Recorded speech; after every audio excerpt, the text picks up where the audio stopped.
Hello दोस्तों, thumbnail देखते ही आप सबको क्यूरियोसिटी जरूर हो रही होगी कि ये गजब सा पत्थर ऐसे कैसे स्लाइड हो रहा है। मैं भी इस सेलिंग स्टोन के वीडियो को बहुत ही एक्साइटमेंट के साथ बनाया हूं दोस्तों, क्योंकि ये टॉपिक बहुत ही इंटरेस्टिंग और माइंड ब्लोइंग है। ये जो पत्थर आप देख रहे हैं ऑलमोस्ट 300 to 500 किलोस का है और सूखी जमीन पर जो ट्रैक्स दिखाई दे रहे हैं वो इस पत्थर के ही हैं। आपके दिमाग में ये सारे सवालात आ रहे होंगे कि आखिर इन पत्थरों को किसने घसीटा। अगर किसी आदमी ने घसीटा तो उसके पैर के निशान तो कहीं नजर नहीं आते, या हवा के झोंकों की वजह से वो घसीटा गया। ये भी मुमकिन नहीं है, क्योंकि पत्थर का वजन 300 से 500 किलो का है और जाहिर सी बात है कि हवा इतने वजनदार पत्थर को हिला नहीं सकती। फिर तो पक्का रातों में कोई भूत कर रहा होगा। तो आखिर इस पत्थर को किसने घसीटा, चलिए दोस्तों पता करते हैं साथ मिलकर इस मिस्ट्री के पीछे का राज। अमेरिका में डेथ वैली की मकाम पर अजीब व गरीब फिनोमेनन नोटिस किया गया। ये देखा गया कि वहाँ कई सारे पत्थर पड़े हुए हैं।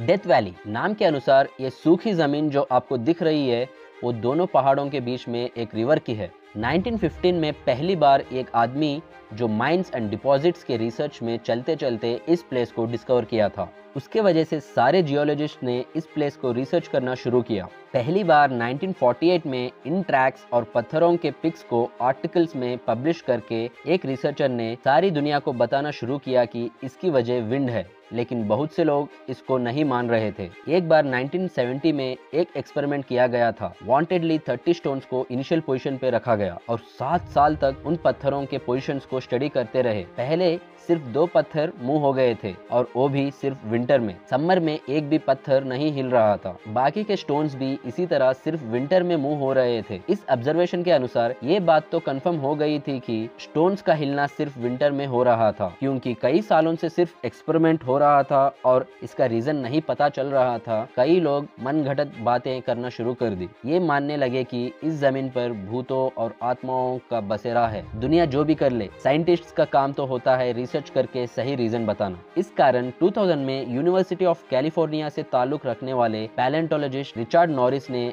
डेथ वैली पर कुछ भारी स्टोन्स को जीपीएस चिप्स लगा के रख दिया और हाई रेजोल्यूशन कैमरास के मदद से उन्हें रिमोट लोकेशन से ही नोटिस करने लगे। 2001 में रखे जाने वाले स्टोन्स 12 सालों तक अपनी ही जगह डटे रहे थे, लेकिन अचानक 2013 में उन्होंने नोटिस किया कि स्टोन्स की लोकेशन चेंज हो रही थी। तकरीबन 0.3 किलोमीटर पर आवर के स्पीड से मूव होते हुए 250 to 800 मीटर्स दूरी तक जा पहुंचे थे और ये स्टोन्स भी अपने पीछे एक ट्रेल छोड़ गए थे। रिचर्ड नॉरिस ने बताया कि इस मिस्टीरियस फिनोमेनन की वजह बारिश है, खास तौर पर वो बारिश जो सर्दियों में पड़ती है। उनका कहना था कि सर्दियों में जब यहाँ बारिश होती है तो यहाँ पानी खड़ा हो जाता है और रात में जब सर्दी ज्यादा हो जाती है तो पानी के ऊपर ही एक बर्फ की लेयर बन जाती है जो पानी के ऊपर ही तैरती रहती है। इसी दौरान 140 किलोमीटर पर आवर स्पीड से चलती हुई हवा तैरती हुई बर्फ को मूव करती है और स्टोन से टकराती है। क्योंकि बर्फ के इस लेयर का वजन